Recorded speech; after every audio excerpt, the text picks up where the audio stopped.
Bismillah. Third, the function of law.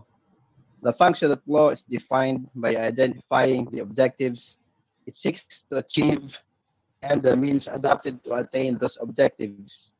Law aims to achieve two fundamental purposes: the protection of individual freedoms, rights, and private interests, and the preservation of the integrity of society by establishing order, ensuring public security and social peace, and safeguarding the general welfare of the community. The core understanding of law is that it organizes society in a manner that achieves these two objectives and reconciles them, balancing, on one hand, the interests, rights, and freedoms of individuals, and on the other hand, the public interest of the community. This is done in such a way as to ensure the preservation of the social structure and to guarantee its progress and stability. Nam Sheikh. Barakallahu fiik. Jazakallah khairan. Naam, naam. Hanggang dyan lang. Thank you so much, Brother Abdullah Athani. Barakallahu fiik. Mashallah. Dito po sa Sharia wal Kanun, English-Arabic tayo dito. No? Depende sa inyong request. Wag lang Spanish. Okay, bismillah. Dito po, the function of law. Dito sa Arabic, wadhifatul kanun. Ano yung wadhifatul kanun? Kahulugan ng gampanin ng batas, no? Ang wadhifatul kanun po, ang gampanin ng batas ay tumutukoy sa mga layunin na nais nitong makamit at mga pamamaraan upang marating ang mga layunin iyon. In short po, ang batas ay hindi basta alituntunin lamang. Ito ay may mga tiyak na layunin at tungkulin para sa tao at sa lipunan po. So, sunul hurriyatul afrad wa hukukihim o masalihim al-khassa. Doon sa Arabic niya sa taas, no? So dito po, ano 'yon? Yung pangalaga, o yung pangangalaga sa kalayaan, karapatan at interes ng individual. So, tiniyak ng batas na ang bawat tao ay may karapatan at kalayaan na hindi dapat abusuhin ng iba. Pinoprotektahan nito ang pribadong interes ng bawat isa. So, clear po ba yung boses natin? Hindi malayo? Clear yung boses, inshallah? Alhamdulillah. So, dito po, ano ang example niyan? Bigay tayo ng example, no? Karapatang pantao. Ang karapatang pantao po, ang bawat isa ay may karapatang mabuhay at magkaroon ng ari-arian. Punta tayo sa batas civil law.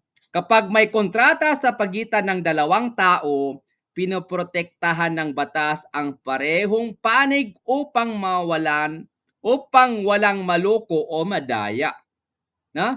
Yan po sa civil law. Punta tayo sa batas criminal or criminal law. Kung may pagnanakaw sa inyong ari-arian, may parusang nakalaan laban sa kanya.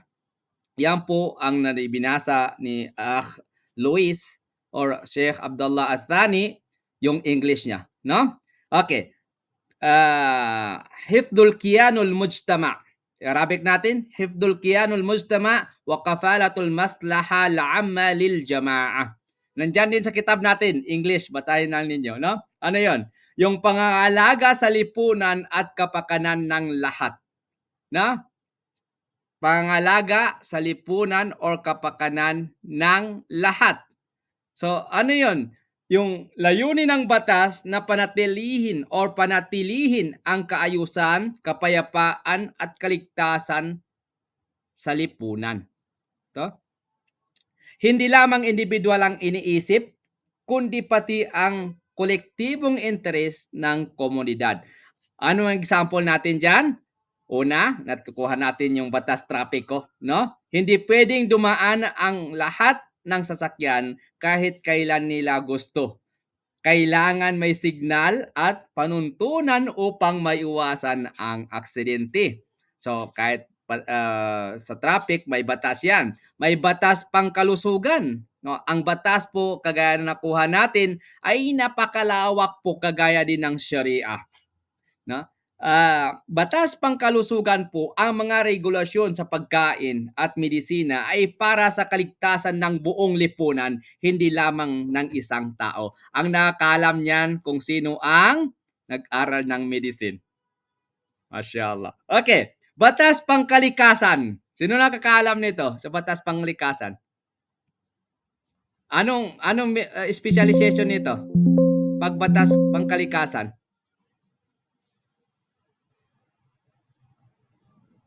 Okay. Ang batas pangkalikasan po may mga regulasyon sa pagputol ng puno o pagmimina upang maprotektahan ang kalikasan para sa lahat. Anong batas yan? Sa Pilipinas, Sister Laila. Tafadhali. DNR po, Department of Naam. yung sa kung sa batas ng pagkalikasan siya nasa siya na ahensya doc, yung parang Department of Environment and Natural Resources, yung DNR po, yung namamahala po dyan. Opo, barakallahu fikum. So, lahat ng batas ampo, no? Yung batas ay napakalawak po. Masya Allah. Barakallahu fik, Sister Laila. So, kunin natin yung balancing on one hand the interests, rights, and freedoms of individuals. No? Sa third na. Okay. Yung pagbabalansi ng interest ng individual at ng lipunan. Kung individual lang ang pairalin, magiging makasarili ang tao at maaring maging banta sa lipunan. Kung lipunan lang ang pairalin, mawawala ang personal na kalayaan at magiging mapanail ang gobyerno. Kaya tungkulin ng batas na pag-isahin at iayon ang interes ng bawat tao sa kapakanan ng marami or sa kapakanan ng nakakarami. Anong halimbawa niyan? Meron po tayong freedom of expression. Ang isang tao ay may karapatang magsalita, pero hindi niya maaring gamitin ito para manira o maghasik ng kaguluhan. We have the right to the property. Meron tayong right to property, may karapatan ng isang tao sa lupa, pero kung kailangan ito para sa public use. Halimbawa niyan, paggawa ng kalsada, maaring kunin ng estado kapalit ng makatarungang kabayaran. No? Okay. Ano naman yung bunga ng pagganap ng batas? Bunga ng pagganap ng batas na pananatili ang katahimikan at kaayusan, no?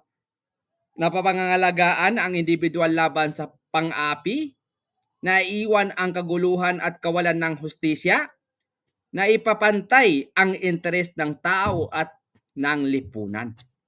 Nagkakaroon ng progreso at katatagan ang lipunan. So, khulasatul kalam po, ang pangunahing gampanin ng batas ay dalawa. No? The function of law ay dalawa. Una, protektahan ang karapatan at kalayaan ng bawat individual. Pangalawa, panatilihin ang kaayusan at kapakanan ng lipunan. So, at ang pinakamahalagang tungkulin nito ay ang pagsamahin at i-balance ang interes ng individual at ng lipunan upang mapanatili ang kaayusan, katarungan, seguridad at pag-unlad ng buong komunidad. Barakallahu bik. Sino makakhulasa sa ating nasabi? Barakallahu fikum. Tafaddalu.